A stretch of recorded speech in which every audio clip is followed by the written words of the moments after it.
반갑습니다. 주식 탐구생활 전지인입니다. 아직까지 제가 목감기 때문에 목소리 상태가 좋지 않은데요. 양해 좀 부탁드리고요. 여러분들도 하여튼 감기 조심하시기 바랍니다. 이번 시간에는 지난 미국 시간으로 26일자죠. GM이 대규모 구조조정을 발표했습니다. 이런 충격적 사건에 트럼프는 아주 분노를 표출하고 있고요. 이번 시간은 이 내용을 한번 살펴보는 시간을 갖도록 하겠습니다. 자, 뉴스를 먼저 보면요. 북미 5곳하고 해외 2곳의 공장을 GM이 가동 중단하겠다. 특히 이 북미 쪽의 충격은요. 트럼프의 지지 세력인 러스트벨트에 지금 집중되어 있는 게 문제입니다. 디트로이트의 햄크랭크, 오하이오 로스타운, 캐나다의 온타리오의 오샤와 조립 공장, 미시간 워런과 메릴랜드, 볼티모어의 변속기 공장, 그리고 이제 소재를 밝히지 않은 해외 공장 2곳이 포함이 되어 있는데요. 국내가 되지 않을까 지금 노심초사하고 있습니다.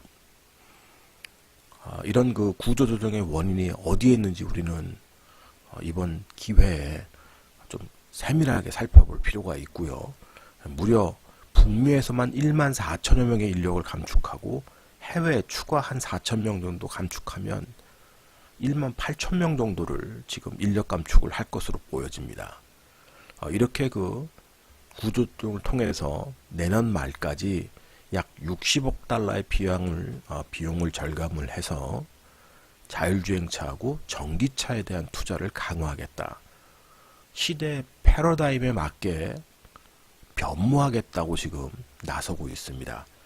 그러면 지금 GM이 얼마나 어려운 상황이길래 미국 경기는 호황이라고 그렇게 떠들어들 대는데 GM은 지금 거꾸로 이 호황 속에서 구조조정을 지금 얘기를 하고 있는 이유가 뭔지 우리는 깊이 생각을 안 할 수가 없습니다. 자, 메리베라 GM CEO는 자율자동차하고 전기차 시대에 맞춰서 그곳에 우리는 투자를 해야 된다는 그런 소리를 내고 있는 거고요.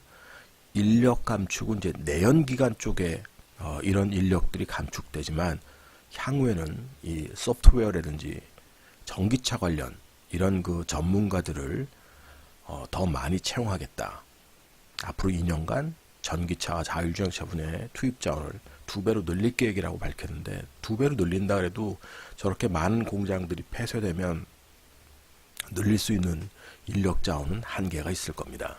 이렇게 GM이 미국의 경기 호황 속에 구조조정을 단행한 이유 여러 가지가 있겠습니다만 일단 표면적으로 드러나는 것은 무역 전쟁으로 인해서 미국이 중국에 부과한 관세 품목이 있습니다.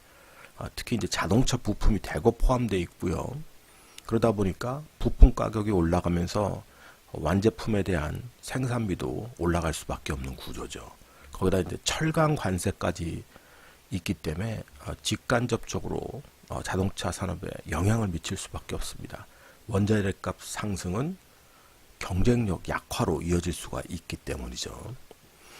더군다나 이제 미국의 소비자들이 기름값이 그렇게 고가의 기름값이 아니고 또 경기가 좋아졌다라는 판단하에 SUV 차량 이런 것들이 많이 팔리고 있습니다. 10월 같은 경우도 미국에서 판매된 차량 가운데 65%가 트럭이나 SUV 차량이라는 건데요.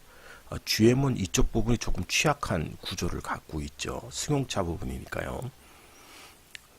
이렇게 외형적으로 드러난 것은 이렇게 드러났습니다만 여기에 어쨌든 간에 트럼프 대통령은 아주 분노하고 진노하면서 GM에게 협박성 발언을 하고 있습니다. 엄포를 놓고 있는 거죠. 전기차 프로그램을 포함한 모든 GM의 보조금을 삭감하겠다. 이러면서 아주 강력한 제재를 지금 하겠다는 의지를 밝혔습니다. 이렇게 드러난 악재는 미중 무역 전쟁으로 인해서 원자재값 상승이 드러난 악재처럼 보이지만 실질적으로는 앞으로 자동차 산업의 구조적 문제가 크게 크기 때문에 이 부분을 우리는 잘 살펴봐야 됩니다. 자, GM의 3분기 실적이 나쁘지 않았습니다. 드러난 실적만 놓고 보면요. 매출액은 358억 달러, 전년 동기 대비해서 6.4% 증가했고요. 영업이익 또한 32억 달러를 만들어서 25% 증가했습니다. 뭐 적자 보지 않았다는 소리고요. 오히려 작년 동기 대비보다도 매출액, 영업이익 모두 다 증가했습니다. 그러나 실적이 좋다고 보여지지만 그 안에는 구조적인 문제가 또 있는 겁니다. 자, 판매 대수는요, 오히려 큰 폭으로 감소했습니다. 자, 이게 3분기 그 주요 판매 내역인데요. 차량들도 보시면 뭐 쉐보레를 비롯해서 뭐 여러 가지 차량들이 다 가로친 부분이 마이너스입니다. 전부 다 마이너스 8.3%, 17.1%, 10.5% 이렇게 다 줄어들었죠. 마찬가지로 이제 지역별로 봐도 뭐 미국 지역만 해도 9.8%가 줄어들었고 글로벌 환경에서도 6.6% 감소하고 특히 중국 쪽 굉장히 그 심혈을 기울이고 있는 중국 쪽도 14.9%가 감소했습니다. 이런 그 판매량의 감소가 실적이 좋아도 앞으로도 우려될 부분들이 많다라고 보여진 겁니다. 즉 인플레이션에 의해서 신차가 나오면서 가격을 올렸기 때문에 그 가격을 올린 것 덕분에 실적이 좋아진 것처럼 보이지만 실제 판매는 안 되고 있다는 소리입니다. 더군다나 경기가 지금 미국이 호황이라고 해도 정점을 향해서 가고 있고 중국을 비롯한 다른 글로벌 경기 환경은 별로 좋지 않아요. 특히 중국이 제일 문제가 될 수도 있고요. 이런 것 때문에 지금 GM에서는 선제적으로 구조조정을 실시하는 겁니다. 특히 앞으로 큰 패러다임의 변화가 생기게 되는데 그게 바로 공유 차량 서비스입니다. 공유 경제는요, 차량뿐만 아니라 아주 다양하게 앞으로 일어나게 될 겁니다. 완전히 글로벌 경제 패러다임을 바꾸게 될 거예요. 그러나 오늘은 이 공유 차량에 대한 것만 잠깐 좀 살펴보죠. 자, 카헤일링 시장 전망을 우리가 보시면요. 카헤일링이라고 하는 것은 우버와 같은 서비스를 우리가 생각하시면 됩니다. 콜을 하면 그 콜을 받은 택시와 같은 서비스를 하는 그 차량이 승객을 서비스하는 거죠. 운행하는 그런 것들을 생각하시면 됩니다. 우버와 같은 것들, 우리 이제 택시, 콜택시, 또 카카오 택시 이런 거 생각하시면 됩니다. 이런 카헤일링 매출액이 2021년에는 무려 700억 달러 수준까지도 올라갈 거다. 전 세계 카헤일링 이용자 수는 무려 5억 3,900만 명까지 늘어날 거다. 5억 3,900만 명입니다. 앞으로 2021년이 되면 이 얘기는 무엇을 뜻하는 거냐면요. 사람들이 차를 안 산다는 소리입니다. 향후에요. 지금 GM에서 겉으로 드러내는 것은 전기차 시장에 투자를 하겠다. 또 자율주행차에 투자하겠다. 이렇게 얘기를 하고 있지만 실질적으로 저 구조조정하는 이유는 바로 공유경제에 있는 겁니다. 앞으로 차 많이 안 팔려요. 특히 젊은이들 소비율이 크지 않습니다. 지금 다 호황처럼 미국에서 보이는 것도 지표상의 호황인 것 뿐인 거지 실질적 호황도 아닌 거고요. 우리나라는 뭐 말할 것도 없고 결국은 공유경제로 가게 되어 있다는 소리고요. 그 중에서도 가장 빠르게 접할 수 있는 게 자동차 분야가 될 겁니다. 이미 우버 서비스는 미국의 특별한 지역 외에는 서비스를 지금 하고 있죠. 미국에서는 이미 우버가 대중화되고 있는 과정입니다. 하물며 중국도 그래요. 중국도 디디 아시죠? 디디 서비스 아주 뭐 확장세가 보통이 아닙니다. 이 부분은 나중에 따로 공유경제를 한번 다루게 될 때 또 이야기를 하겠지만요. 일단 여러분들이 이번 GM 구조조정은 눈에 보이는 거는 무역전쟁 이슈로 인해서 실적이 나빠질 수도 있고 향후 전기차, 자율주행차에 투자한다는 것이 눈에 보이는 거라 그러면 그 정말 중요한 뒷배경은 완전히 시장의 패러다임이 바뀐다. 공유 차량 서비스가 그 핵심이라고 보시면 됩니다. 자, 카 쉐어링 시장을 한번 우리가 보면요. 이 공유 차량 서비스에선 비중이 낮습니다. 우리가 이제 뭐 렌터카 생각하시면 되는 거예요. 렌터카 시장이 전 세계에서 65억 달러 정도 2024년까지 증가할 걸로 보고 있고, 한국의 차량 공유 시장은 아시다시피 이제 소카와 같은 겁니다. 소카, 그린카 이런 것들. 렌터카 시장이 재편될 가능성이 많이 있는데요. 기존의 렌터카가 바뀌게 될 겁니다. 이제 서비스들이. 이게 이제 뭐 5천억 정도. 아직 우리는 이제 규모가 작습니다.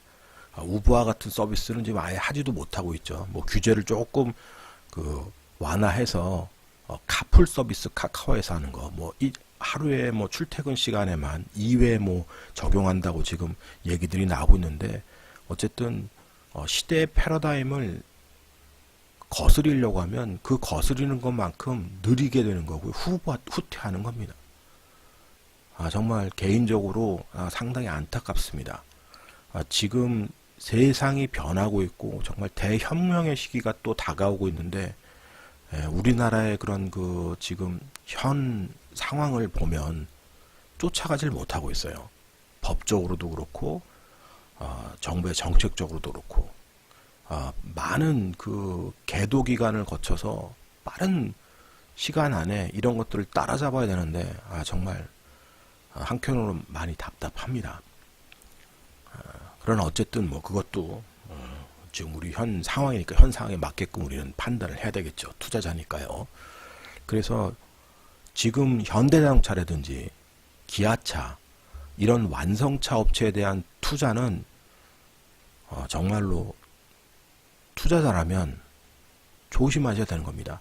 현대차의 실적이 나빠져서 또 여러 가지 이유로 지금 현대차의 주가가 계속 신저가를 냈다가 최근에 이제 기술적 반등을 하고 있습니다. 그러나 이거 완전히 기술적 반등인 거예요.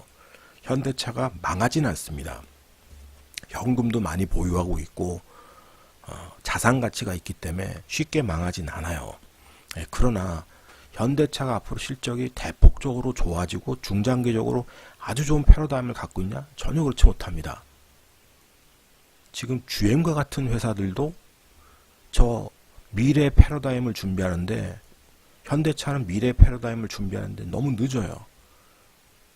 여러분들이 잘 생각을 하셔야 됩니다.